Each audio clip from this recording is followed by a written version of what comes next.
Oui, donc Jean-Pierre Michel, professeur émérite à l'Université de Nancy et ancien physicien, enseignant de l'énergie et de l'énergétique, etc.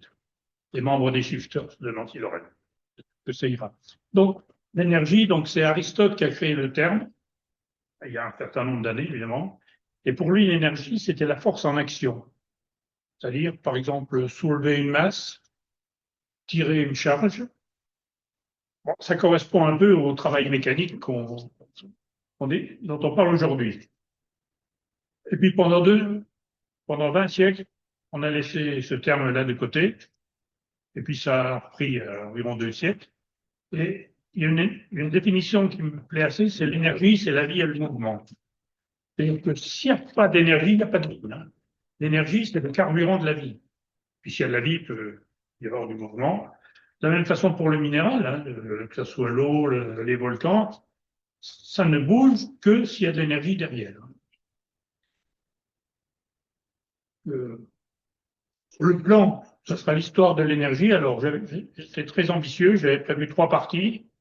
La première, que j'appelais hier, où on s'est parlé des bases de l'énergétique, du travail mécanique, d'une part, de la chaleur, d'autre part, puisque c'était longtemps 2 grandeurs complètement différentes dans l'esprit des scientifiques et des gens, qui après parlaient de l'énergie, qui est la synthèse des deux, du travail mécanique et de la chaleur. Puis je parlerai aussi des lois fondamentales qui sont imposées par la nature, donc incontournables. Bon, j'avais prévu de faire une deuxième partie aujourd'hui sur l'état des lieux des différentes énergies, à la fois l'utilisation et puis les réserves, etc. J'avais prévu une troisième partie sur l'avenir, puisque le passé est certain, mais il n'y a que l'avenir qui nous intéresse. Enfin là, il n'y aura manifestement pas le temps, et puis au Shifters, il y a suffisamment de monde qui est capable de parler mieux que moi de l'avenir de l'énergie dans le monde et dans le pays. Donc je me contenterai de parler de la première partie hier. Alors, dans les temps anciens, il y avait d'abord le travail mécanique, disons le mouvement, que la force et le mouvement, c'est la définition d'Aristote. Alors, déplacer, soulever, briser ou écraser des objets. Alors, au départ, l'homme ne pouvait compter que sur ses propres forces, sur sa propre énergie. Enfin, assez vite, il a trouvé des accessoires tels que la pale planche en Chine et la brouette peut-être en Chine, qui ne lui faisaient pas gagner d'énergie, mais qui lui permettaient d'utiliser son énergie plus efficacement et plus confortablement. Puis après, au début du néolithique, eh ben, il a trouvé des animaux dont il a très vite compris leur utilité dans le domaine de l'énergie. Alors, une des grandes inventions pour le travail animal, c'était le collier d'épaule qui est représenté ici, puisque au départ, on mettait des sangles autour du cou du cheval, par exemple, pour il s'étranglait plus qu'il ne tirait. Et l'invention du collier d'épaule a quand même été un grand progrès pour l'agriculture de l'humanité. Et après, l'homme s'est rendu compte qu'il y a aussi des éléments qui avaient beaucoup d'énergie, l'eau, le vent. Il en a profité. Alors l'eau, ça a d'abord été au fil de l'eau, profiter du courant. Bon, l'eau avait un avantage, c'est qu'elle était constante. Est-ce que le vent, c'était quand même beaucoup plus variable. Mais néanmoins, il semble que le premier à être utilisé, c'était le vent, qui aurait permis d'aller coloniser les îles du Pacifique avec des bateaux à voile, il y a environ 6000 ans, et ça serait avec des catamarans, pour que ça tienne bien. Mais enfin, après, c'est pour l'industrie et tout, c'est l'eau qui s'imposait. Seulement après, le vent. Alors, je parle tout de suite d'une unité. Alors, j'aurais bien voulu vous amener un morceau d'énergie pour vous montrer, mais je sais pas. Donc, même si on la voit pas, elle existe réellement et on peut la quantifier. Et si on peut la quantifier, ça veut dire qu'il y a une unité. Alors, l'unité maintenant, enfin, c'est le joule, qui est la seule unité légale et qui est internationale. Bon, alors c'est quoi un joule? Ben, une pomme de 100 grammes, si je la lève d'un mètre, ça y est, j'ai dépensé un joule. Vous vous rendez bien compte que c'est pas énorme comme énergie, hein, même pour un homme seul, en une journée. Mais bien sûr, on peut, comme c'est une unité légale, on peut utiliser des multiples, hein, le kilojoule, la mégajoule, la térajoule, etc. Mais enfin, pour des raisons de communauté, les gens utilisent d'autres unités, telles que le kilowattheure, qui vaut 3 600 000 joules. Et le kilowattheure, ça correspond à peu près à la consommation d'un individu en une journée, enfin, quelques kilowattheures. Et puis pour les quantités d'énergie encore plus fortes, on utilise la tonne équivalent pétrole. C'est la quantité d'énergie que libère une tonne de pétrole quand elle est brûlée. Avec bien sûr des sous-multiples, puisqu'on va jusqu'au gigatec pour le monde. Et c'est aussi plus important, 12 000 kilowattheures. Bon, dans les temps anciens, il y avait aussi l'autre élément, donc le calorique, qu'on appelle maintenant la chaleur, qui servait à élever la température. Alors la domestication du feu, on ne sait pas trop. Bon, certains disent 1,5 million d'années. On a retrouvé du feu qui avait été allumé il y a 5 millions d'années, mais ce n'est pas la garantie du tout que c'était par l'homme et que l'homme en avait le contrôle. On pense plutôt que c'est vers il y a 800 000 ans que l'homme a domestiqué le feu. Donc ça lui servait à se chauffer, à se protéger des animaux sauvages, à cuire les aliments. Alors cuire les aliments, c'est intéressant parce que ça les rend tout à fait assimilables et le rendement énergétique est bien meilleur que des aliments crus. Bon, certains ethnologues disent aussi que les aliments crus, il fallait les mâcher. Donc il y avait des muscles proéminents pour la mâchoire et dès qu'on s'est mis à cuire les aliments, les muscles se sont atrophiés et ça a permis à la voûte crânienne de se développer. Donc on serait devenu à ce moment-là intelligent. Et puis l'avantage de cuire les aliments aussi, c'est que ça tuait tous les parasites. Donc pour la santé, c'est excellent. Ça a permis aussi de cuire les poteries, puis après de fondre les métaux. Bon, le principal aliment du feu, c'était bien le bois, la biomasse. Alors on a longtemps utilisé, et on utilise encore une unité non légale, la calorie avec un C minuscule. La calorie, c'est aussi une toute petite quantité puisque ça élève la température d'un gramme d'eau d'1 degré. Donc on utilise des multiples. Et puis il faut faire attention quand vous regardez des emballages de produits alimentaires. Bon, c'est écrit en joules, c'est obligatoire, c'est légal, mais c'est aussi écrit en calories. Alors parfois avec un petit c, parfois avec un c majuscule. Et le c majuscule, c'est ce qu'on appelait dans le temps la grande calorie, c'est mille fois la petite. Donc faut faire attention. Donc l'énergie, c'est la vie plus le mouvement. Alors, la vie, c'est important, surtout pour nous. Donc là, j'ai mis quelques chiffres pour l'énergie consommée par chacun d'entre nous par jour. Pour le métabolisme de base, c'est-à-dire si vous restez allongé au lit toute la journée, c'est 1,7 kWh d'énergie nécessaire. Autrement dit, en équivalent, ça fait 17 centilitres d'essence, un certain nombre de calories et kilojoules. Bon, je voudrais vous mettre en garde. Si vous prenez le matin 17 centilitres d'essence pour assurer votre métabolisme de base, je n'y suis pour rien. C'est une mauvaise interprétation de ce que je dis. Et l'organe qui a besoin le plus d'énergie, c'est le cerveau. Pour la vie sédentaire, un retraité comme moi, 2 kWh par jour. La vie active, comme monsieur, c'est 2,6 kWh. Pour la vie sportive, c'est comme personne ici, donc c'est 3,4 kWh. Alors d'où vient cette énergie? Elle vient de notre alimentation. C'est la seule façon d'emmagasiner de l'énergie, donc du soleil. Alors si je vous demande ce que vous avez mangé à midi, vous avez mangé du soleil, il y en a peut-être qui ont mangé du caviar, des autres des pommes de terre. Le soleil n'avait pas le même goût, mais c'était toujours du soleil. Alors un petit exercice. Bon, je pèse 80 kilos, c'est pas vrai. Hein. Je veux monter par les escaliers en haut de la Tour Eiffel, 300 mètres. Si on fait le calcul, à MGH, c'est 240 kilojoules. Combien de madeleines je dois manger pour pouvoir grimper en haut de la Tour Eiffel? Alors, j'ai amené quand même une madeleine de Liverdun. Pour monter en haut de la Tour Eiffel, pour les 240 kilojoules, aux 2/3 d'une madeleine de Liverdun. Bon, alors, je suis d'accord que je joue un peu avec les mots, c'est-à-dire que si c'est un moteur électrique, c'est un très bon moteur, il a quasiment un rendement de 100%. Un moteur électrique qui mangerait les madeleines, avec 2 tiers de Madeleine, il nous emmène en haut de la Tour Eiffel. Le corps humain est un mauvais moteur, hein.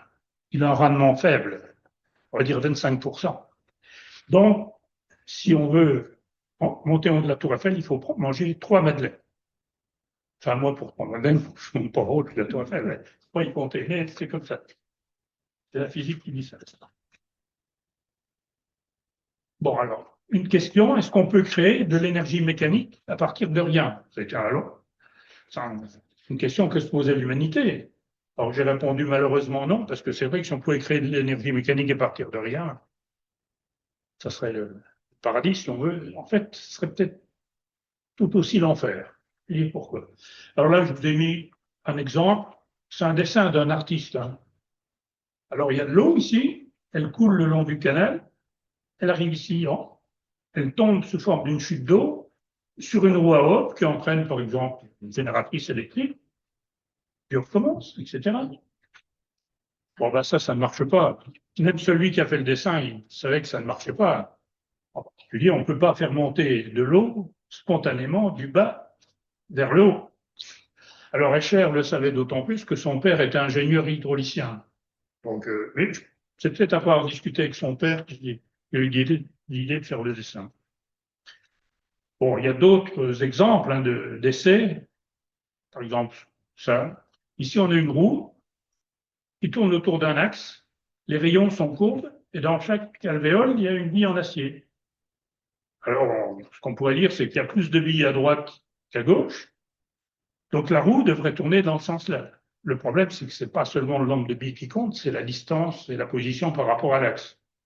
Donc là, manifestement, ça ne tournerait pas. Puis un autre gadget qui est vendu, pareil, une roue qui tourne autour d'un axe. Il y a des bras articulés avec au bout une bille d'acier. Bon, là, il s'appuie contre la courte partie de la dent. Et là, au contraire, il se laisse pendre le long de la longue partie de la dent. Donc là, manifestement, ça va tourner, hein, tel que c'est là. Et ça va peut-être faire un quart de tour, puis ça va s'arrêter. Alors pourquoi que, heureusement, on ne peut pas créer de l'énergie mécanique à partir de rien? Il y aurait des ascenseurs partout, des tapis roulants. Qu'est-ce que vous voulez qu'on s'embête à monter des marches ou à marcher pour se déplacer si les machines peuvent faire ça pour nous gratuitement? On serait qu'un peuple de l'ordre, hein, si on existait encore. Alors, vous pensez que j'exagère un peu, mais le 12 janvier, dans l'Est républicain, il y avait un article sur le ski de randonnée assisté électriquement. C'est-à-dire, dès que ça monte un peu, pof, il y a des chenilles qui se mettent en route et vous gravissez la pente. Alors que théoriquement, le ski de randonnée, c'est pour le fun, hein, c'est pas. Donc, l'être humain, comme la nature, est assez feignant. Donc ça ne marche pas. Enfin, il y a des tas d'autres. Alors, le calorique maintenant, ou la chaleur. Alors, l'idée des scientifiques en particulier, c'était de dire que la chaleur, c'était un fluide comme l'eau. C'est-à-dire, on ne pouvait pas en créer, on n'en détruisait pas. Alors, l'eau s'écoule du haut vers le bas. Hein, on n'a jamais vu un ruisseau ou une rivière qui remontait vers la source. Ben, les gens disaient, ben, la chaleur, c'est pareil. Alors, l'eau, on peut quand même la faire remonter vers la source. C'est-à-dire que vous prenez une pompe, vous pompez l'eau en bas, et moyennant de l'énergie, vous remettez l'eau en haut. Mais c'est pas spontané. Et la chaleur, ben, on disait ça va toujours du chaud vers le froid, c'est jamais l'inverse. Et là aussi, on peut remonter la chaleur du froid vers le chaud. Il faut une pompe à chaleur. Mais là, il faut de l'énergie. Alors, il n'y a pas que la pompe à chaleur dont on parle maintenant pour chauffer l'appartement, hein, parce que dans la pompe à chaleur actuelle, les gens ils considèrent que l'appart, ce qu'on appelle le corps chaud et corps froid, quand on est savant comme nous, là, ici, on appelle ça des sources chaudes et froides. Alors, le climatiseur, il prend la chaleur dehors, le corps froid, alors il la prend dans l'air, dans l'eau ou même dans la terre. Les 3 sources froides existent. Et puis il l'emmène, moyennant quelques kilowattheures électriques, dans votre appartement, qui est la source chaude. Mais il y a d'autres pompes à chaleur Le frigo, le congèle, le climatiseur sont des pompes à chaleur. Bon, la finalité n'est pas la même parce que par exemple, le frigo, ce que vous voulez, c'est prendre la chaleur à la source froide, aux aliments qui sont dans votre frigo. Puis vous la rachetez, vous la rachetez dans la cuisine, mais c'est pas ça le but. Le congélateur, c'est pareil. Il faut prendre la chaleur à la source froide. Et le climatiseur aussi. En plein été, c'est votre appartement qui est la source froide. Donc le climatiseur, il va prendre la chaleur dans votre appartement, moyennant quelques kilowattheures, il l'emmène dehors, qui est la source chaude. Alors donc, on ne perdait jamais de chaleur. Alors, oui, d'où venait la chaleur? Ben, elle venait du soleil ou du feu. D'après les gens, il n'y a pas d'autre moyen de la chaleur. Puis est arrivé Benjamin Thomson, comte de Rumford. Alors j'ai mis comte de Rumford parce que des grands scientifiques qui s'appelaient Thomson, avec un P ou sans P, il y en a eu 4. Alors ça permet un peu de les distinguer. C'est pas le plus connu, c'est un peu dommage parce qu'il était fort bon. Il était même fort bon, comme je dirais. Mais enfin, bon, ça, donc c'est un Américain. Puis au cours de sa longue vie, il était nommé dans une fabrique de canons en Bavière. Et c'est là qu'il y a eu le titre de comte de Rumford. Il s'agissait d'alléger des canons. Alors j'ai représenté ici un canon, c'était des canons en bronze, obtenus par fonderie. On fond le bronze, on le coule dans un moule, qui est richement décoré, comme vous pouvez voir. Puis au milieu, ici, on a un noyau, ce qu'on appelle un noyau, qui préfigure du trou. Mais seulement le trou, il n'est pas de section constante, il est rugueux, il n'est pas complètement rectiligne, donc après, il faut alléger. Alors ici, j'ai représenté un allésoir d'atelier, vous avez un forêt, ici on alèse un tube, et puis ben, il y a 2 bras de levier, puis on y va. Bon, pour le canon, c'était un peu plus costaud. Alors ce qui était bien, on décorait richement les canons. Bon, je pense qu'on décorait pas les boulets parce que ça aurait nuit à l'efficacité, mais ça aurait pu impressionner l'adversaire. Bon. Enfin, l'ennemi, pardon. Alors, donc Benjamin Thompson, en observant donc l'alésage des canons, il a démontré, il a surtout constaté qu'on transformait de l'énergie mécanique en chaleur, ce qui était complètement nouveau. Donc, on créait du calorique à partir du mouvement. Et puis d'ailleurs, ça chauffait. Hein. Il fallait arroser les canons parce que sinon il y a des problèmes de dilatation. L'outil en acier trempé détrempé. Enfin, il fallait refroidir. Mais les scientifiques ont dit non, non, non, non, c'est pas ça. Pour les scientifiques, la chaleur est contenue dans le bronze parce que quand on a chauffé le bronze pour faire la fonderie, il emmagasinait de la chaleur. Bon, ils oubliaient de voir de comprendre que quand le canon refroidissait, ben, la chaleur partait. Non, non. Et ce qu'ils disaient, c'est qu'elle s'écoule quand on fait des copeaux. Leur analogie, je vais vous montrer que les shifters ne reculent devant aucun sacrifice. Si je m'enlève un bout de peau, ou un copeau de peau, si vous voulez, ben, il s'assaigne. Exactement comme le canon en bronze, si on enlève un copeau de bronze, la chaleur s'écoule. Bon, je dirais pas parce que bon, alors là, quand même, Thomson, il a dit non, non, non, c'est pas ça. Et il a fait une démonstration, il n'a pas fait une véritable expérience. Il a pris une grande cuve remplie d'eau froide, il a mis le canon dedans, puis il l'a fait alaiser avec un outil bien émoussé qui ne faisait quasiment pas de copeaux. Et évidemment, il fallait des chevaux pour faire tourner. Et au bout de 2 heures, l'eau bouillait dans le récipient. Puis en plus, il a continué pour montrer que la chaleur qu'il produisait était bien supérieure à la chaleur qu'il avait fallu pour fondre le bronze. Mais malgré ça, les scientifiques n'ont pas été convaincus. Ils ont dit, on ne peut pas créer du calorique, mais en reconnaissant que pour l'alésage des canons, l'affaire n'était pas inclue. Bon, voilà. Faut dire qu'il y avait 2 défauts à son expérience. Enfin, comme toujours, quand on ne peut pas trop attaquer l'expérience ou la théorie, on attaque l'homme. Là, ça a flingué, tout va contre Thomson. Donc, il est né aux États-Unis. À 17 ans, il a épousé une riche veuve de 34 ans. Bon, si on peut faire confiance à quelqu'un comme ça. Il a quitté, je pense, après l'avoir plus ou moins plumé. Il a fait le tour des cours européennes. Et c'était espionnage et trahison, sans doute moyennant de l'argent. Et finalement, il a atterri en Allemagne.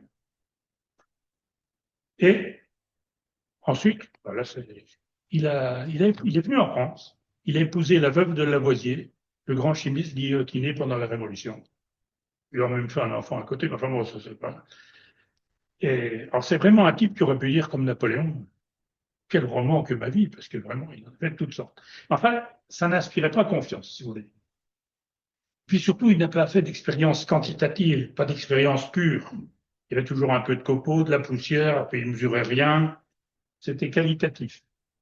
Donc il a fallu que quelqu'un arrive. Enfin, je vais vous montrer que, parce que créer de la surface, ça demande de l'énergie. C'est aussi pour ça que son expérience n'était pas pure.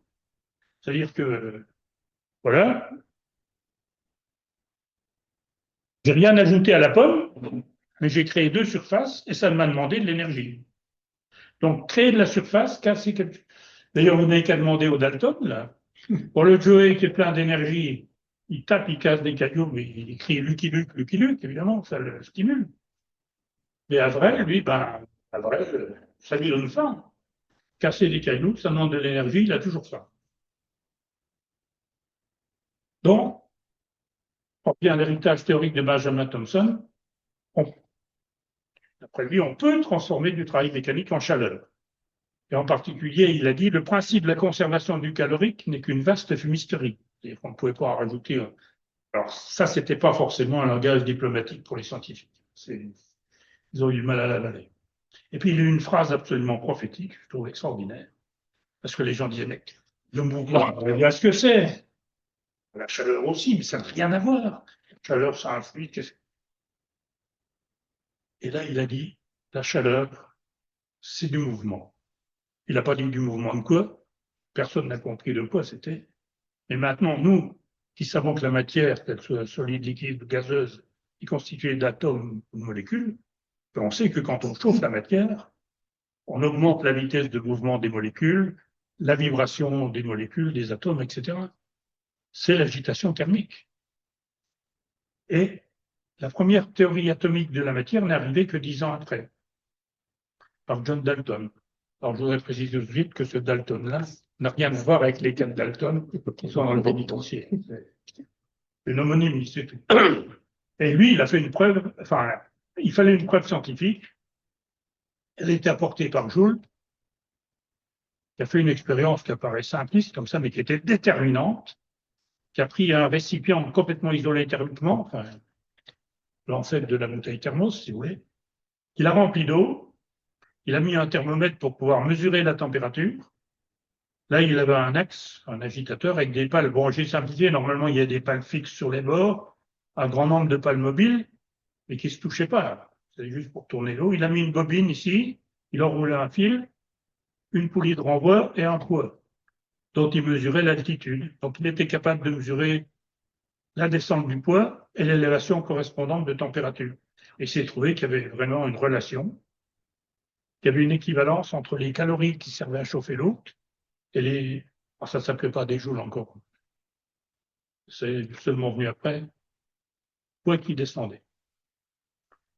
Alors, et il a trouvé donc que c'est, enfin, on a dit que le travail mécanique et la chaleur, c'était deux formes de la même chose, l'énergie.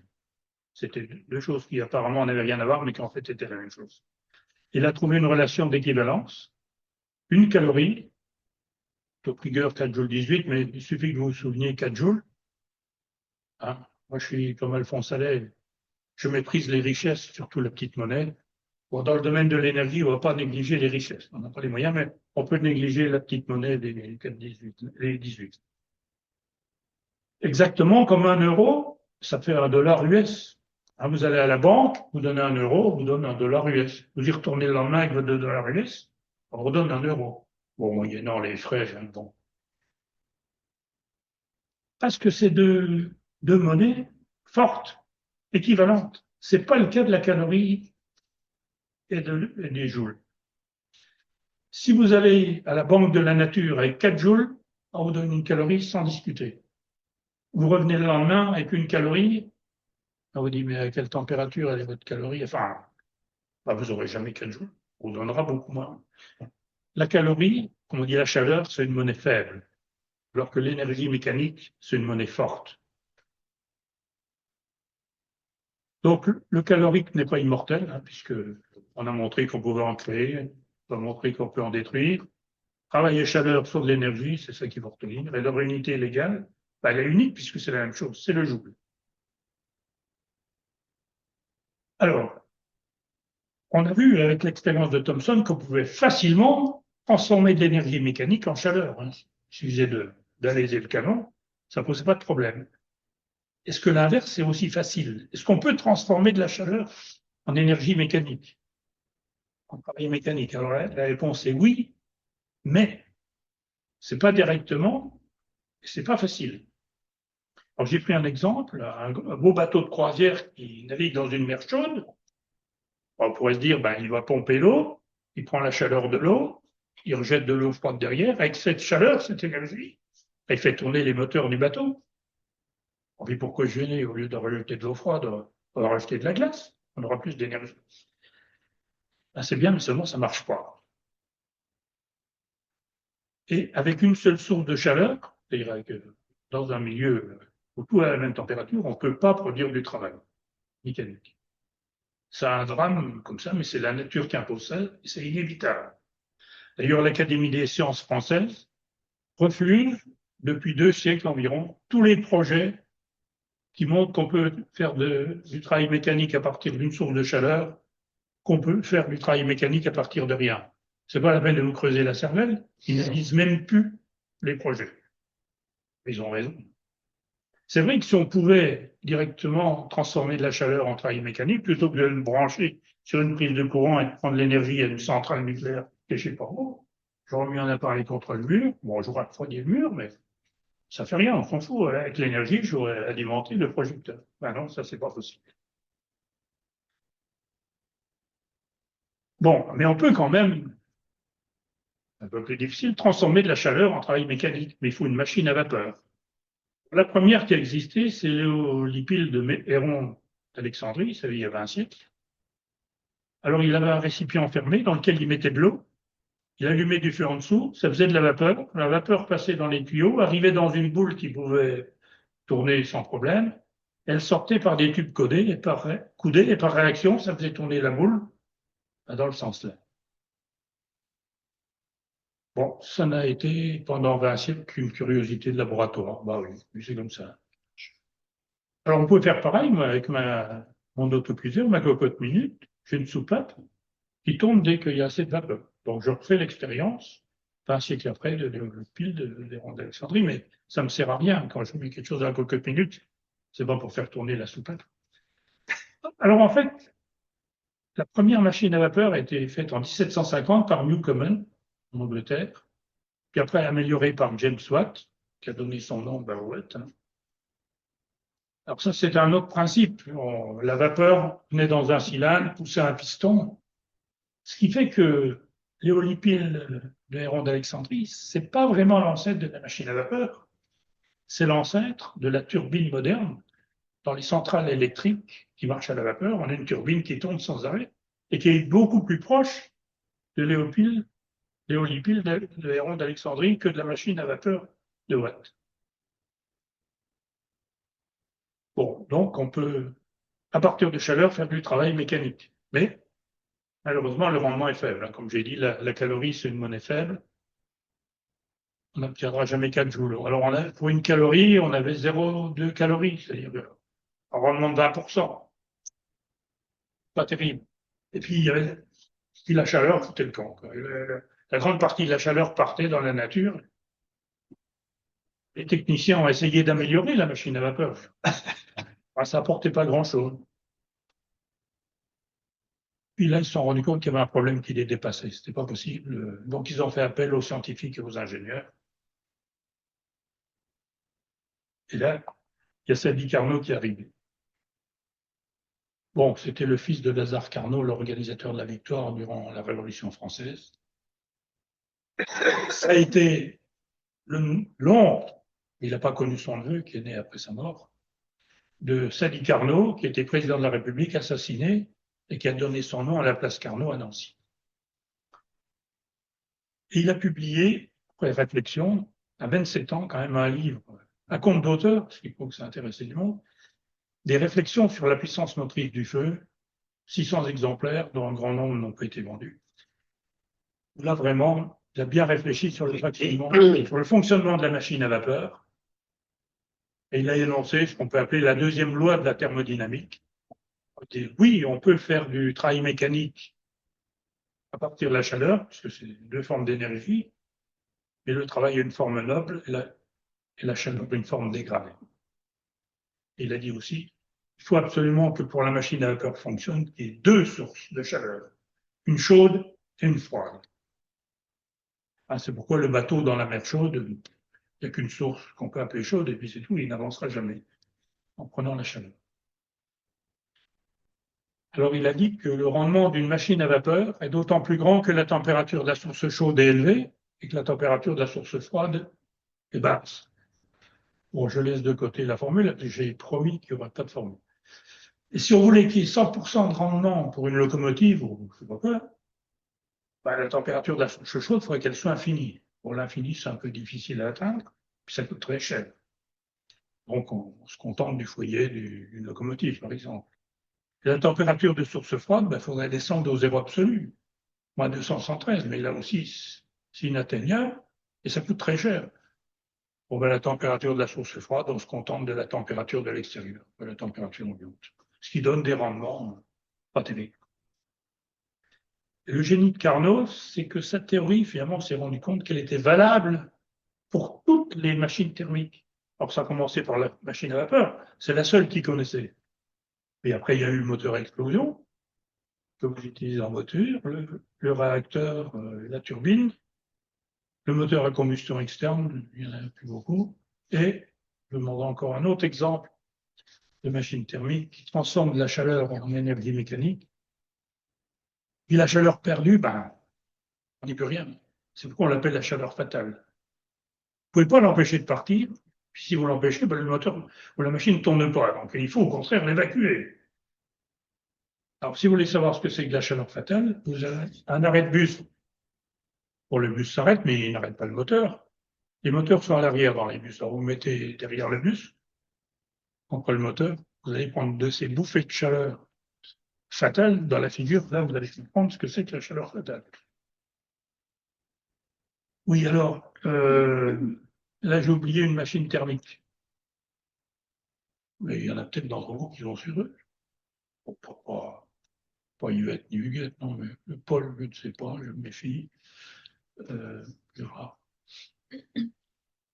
C'est une arme à feu.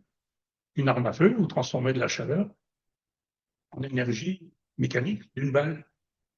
Et là, il y a des fois, il y a toujours l'énergie qui est fatale, mais il y a des fois, c'est des fois fatales pour d'autres raisons.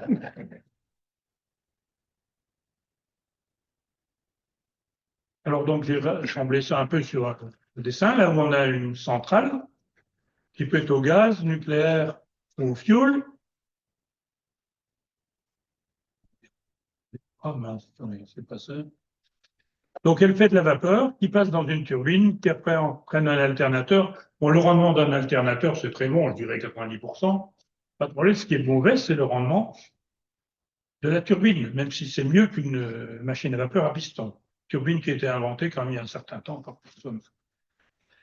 Et donc, il faut éliminer cette chaleur fatale, sinon ça ne marche pas. Alors, c'est pourquoi les centrales, qu'elles soient nucléaires ou autres, sont près d'un point d'eau, puisque l'eau est quand même un très bon caloporteur qui peut enlever la chaleur. Pendant Fukushima, ils étaient au bord de la mer. À Cattenom, ils sont au bord de la Moselle, et puis il y a des tours de refroidissement. Donc vous avez la vapeur d'eau qui sort, là, pour refroidir, pour évacuer la chaleur fatale. Alors vous discutez avec des gens qui sont passés près de la centrale, ils disent, oh, la centrale nucléaire, qu'est-ce que ça pollue? Tu verrais la fumée qui sort. En fait, c'est pas de la fumée, c'est de la vapeur d'eau. Il y en a d'autres qui disent, mais on arrête les centrales nucléaires ou on diminue en été. Ça prouve bien que c'est très dangereux. En fait, c'est pas que c'est très dangereux, mais si on veut un bon rendement, il faut pouvoir refroidir. Et généralement, en été, il y a moins d'eau, puis de l'eau plus chaude, donc on peut éventuellement arrêter. Enfin, on pourrait chauffer l'eau des rivières à 60 degrés, mais je pense qu'il y a des écolos qui gueulent, hein, donc il vaut mieux arrêter ça. Alors, maintenant, comme on cherche à récupérer tout, on va peut-être récupérer aussi la chaleur fatale, puis en faire un peu quelque chose.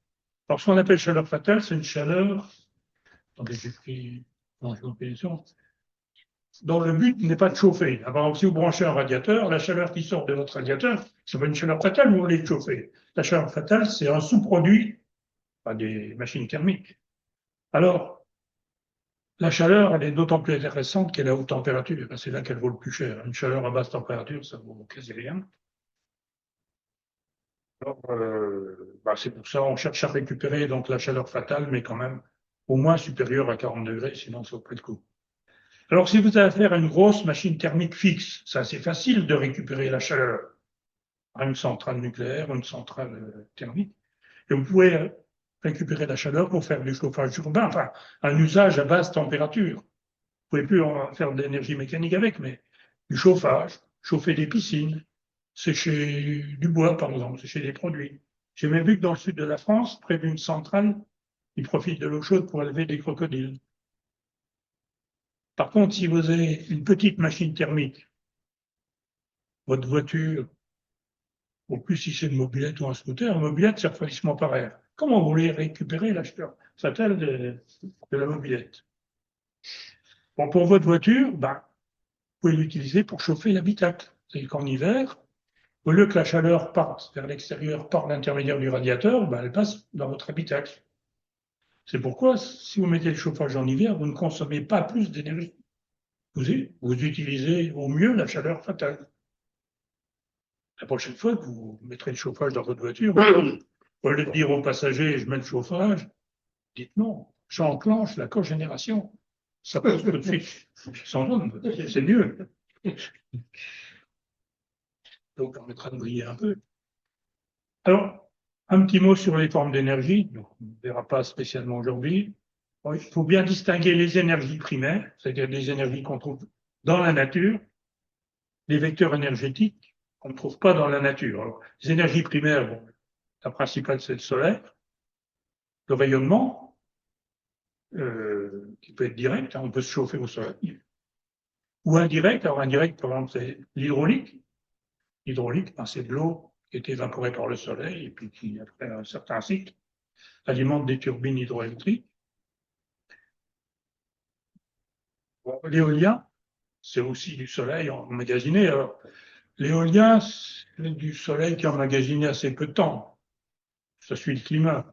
L'hydraulique, ça peut prendre du temps. La vapeur d'eau des mers, elle passe à peu près 8 jours dans l'air, après elle tombe. Si elle tombe dans un lac, elle peut tout de suite être récupérée. Si elle tombe dans la terre, le temps qu'elle ressorte, il peut se passer des années. La biomasse, typiquement le bois, c'est de l'énergie solaire qui n'est pas instantanée. Il faut des décennies pour qu'un arbre pousse. Puis alors, il y a le gaz, le pétrole et le charbon, les énergies fossiles, et là, c'est des centaines de millions d'années pendant lesquelles le soleil était emmagasiné. Puis le nucléaire, ça c'est autre chose. J'en profite pour dire que Fernand Braudel, l'historien bien connu, a situé la première révolution, on dirait industrielle, presque mécanique, entre le XIe et le XIIIe siècle. On a fait une utilisation à ce moment-là intensive de la force de l'eau et de la force du vent. Que les polders des Pays-Bas ont été asséchés par des moulins à vent. Il y avait des moulins de toutes sortes qui fonctionnaient avec l'eau. Bon, par exemple, la marine a commencé à voile, je vous ai dit, il y a 6000 ans. Puis après, quand il y a eu le charbon, on est passé au charbon, puis au fioul. Puis maintenant, vous regardez le Vendée Globe, on revient à la marine à voile. Enfin, c'est pour de la chaleur. Et puis donc, il y a les vecteurs énergétiques qui sont surtout des moyens pour transmettre et pour stocker l'énergie primaire. Or, l'électricité, c'est pas une énergie primaire, quoique. Parce que on ne connaît pas de mine d'électricité, on ne connaît pas de mine de batterie chargée. Donc, mais par contre, pour transporter l'énergie, c'est absolument merveilleux, l'électricité. Sur des milliers de kilomètres, pratiquement pour rien, on peut transporter de l'énergie. Pour le stockage, c'est plus dur. C'est beaucoup plus dur. Stocker directement de l'électricité, ça pourrait être que dans des condensateurs. condensateur électrique. Mais même si on a fait des progrès énormes, c'est rien comparé à une modeste batterie. Hein. Donc, après, il faut stocker l'électricité sous forme chimique dans une batterie, etc. Alors, pour vous, j'ai mis un point d'interrogation, l'électricité vecteur énergétique.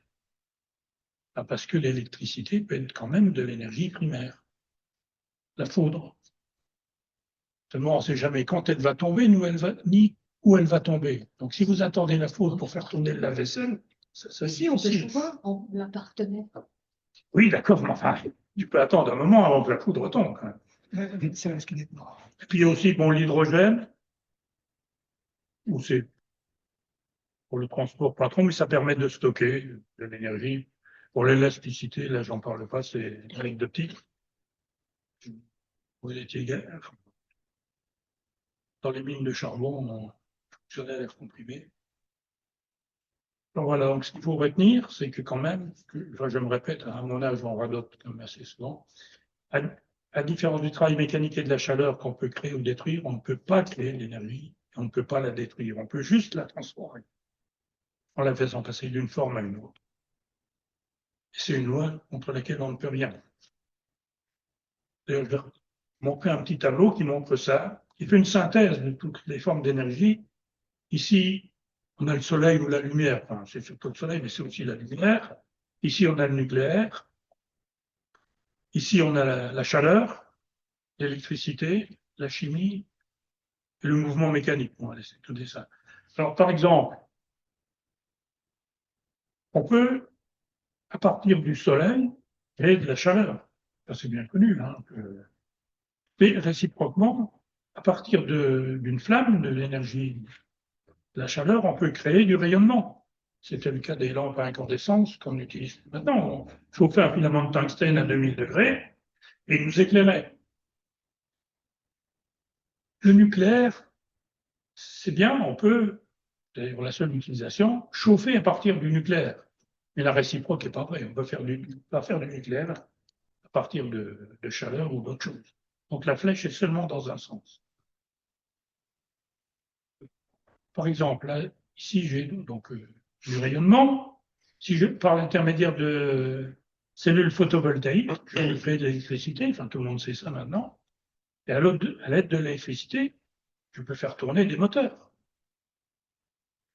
Mais est-ce que, par exemple, je vais vous poser la question, est-ce qu'on pourrait, à partir du soleil ou de lumière, directement faire tourner un moteur? Ils n'ont pas mis la flèche, mais est-ce que c'est possible ou pas? Est-ce qu'il y a des moteurs à lumière, des moteurs qui marchent au soleil? La pression de radiation. La réponse est oui. Oui, la pression de radiation. Ou l'agitation, parce que, comme tu sais, j'arrive. Ah, la boîte. Wow. Et alors, excuse-moi, donc, le soleil étant couché, j'ai amené mon petit soleil portatif, et normalement, ça devrait tourner. Non, enfin, il va tourner dans l'autre sens. Hein. Oui. Il avait une certaine inertie, là, ça y est, il va tourner dans l'autre sens. Je ne sais pas si j'arrive à l'accélérer comme il faut. Enfin, je ne sais pas si tout le monde voit. Enfin, Ouais, si, c'est bien. voilà. C'est le principe de la voile solaire pour les trucs qui se déplacent non? C'est ça? Et donc, Je crois pas. Attends, attends, tu me dis quoi, Gérard? ben, je veux dire, c'est formidable, c'est le mouvement perpétuel, parce que maintenant, Mon perpétuel, je tiens la lance, ça n'a pas duré des heures. non, mais ta roue, elle passe dans une dynamo, elle produit de l'électricité. Oui, mais pas tu sais que le rendement est extrêmement faible, c'est pour ça que c'est pas utilisé. Alors, pour le principe, ben, je vais pas vous l'expliquer, c'est pas parce que je sais pas, mais parce que c'est compliqué. Bon, il y a des faces noires et des faces blanches. Bon, si on veut que ça tourne, il faut qu'il y ait quand même un certain vide dedans. Hein, sinon, dans l'air, ça tourne pas, il y a trop de frottement. S'il y a un vide moyen, le moulin tourne dans un sens, comme c'est le cas ici. Si je fais un vide absolu, enfin, ou presque, il va tourner dans l'autre sens. C'est pour vous dire que c'est pas si simple. Alors là, vous me parlez de la pression de radiation du soleil. C'est dans le vide, ça. Alors, ça serait oui, ça serait la pression de radiation. Les photos, non? Les photons, oui. Je ne pas que. Là, quand il y a du vide, c'est les photons tapent sur les faces brillantes qui sont réfléchies et qui donnent deux fois leur quantité de mouvement, parce que quand ils tapent sur les faces noires, ils ne donnent qu'une fois, ils sont absorbés. Donc c'est les faces blanches, enfin brillantes, qui sont repoussées. Par contre, quand il y a un vide moyen comme ici, les faces noires sont un peu plus chaudes que les faces brillantes. C'est normal, elles chauffent, hein, sous l'effet du rayonnement. Et les molécules dedans viennent se foutre sur les parois, et puis elles s'en vont après. Et quand elles s'en vont d'une paroi chaude, elles ont plus de vitesse que quand elles s'en vont d'une paroi brillante. Donc il y a plus de force de recul, quoi. C'est comme le canon, hein. Mais enfin, c'est une expérience de laboratoire. Donc, on appelle ça le radiomètre de Crookes. Voilà, Crookes, qui est un type. Il était assez facile à croquer, d'ailleurs, les carignettes Christ n'en sont pas. Je dirais même qu'il était facile à croquer avec ses grandes moustaches. Alors voilà, merci pour votre attention. J'ai pas mesuré le temps. Oui, bon, j'ai un peu dépassé, peut-être 5 minutes. Non, je sais pas. Voilà, donc pour un public hétérogène, j'espère avoir quand même intéressé un peu tout le monde. Il n'y a aucune formule, hein, ça. Non, il y en avait une, mais j'ai Ouais, un peu oui. Voilà, donc, Carnot. Oui, on a Carlo. oui, bah oui, mais c'est petit. Et puis alors, je voudrais dire à Paul que j'ai pas du tout parlé de la puissance et des watts parce que ça sert à rien. Pour mon exposé, ça sert à rien. C'est l'énergie. Alors le fait qu'on appelle l'énergie kilowattheure, on aurait pu discuter 10 minutes là-dessus, mais ça n'aurait intéressé personne. Donc,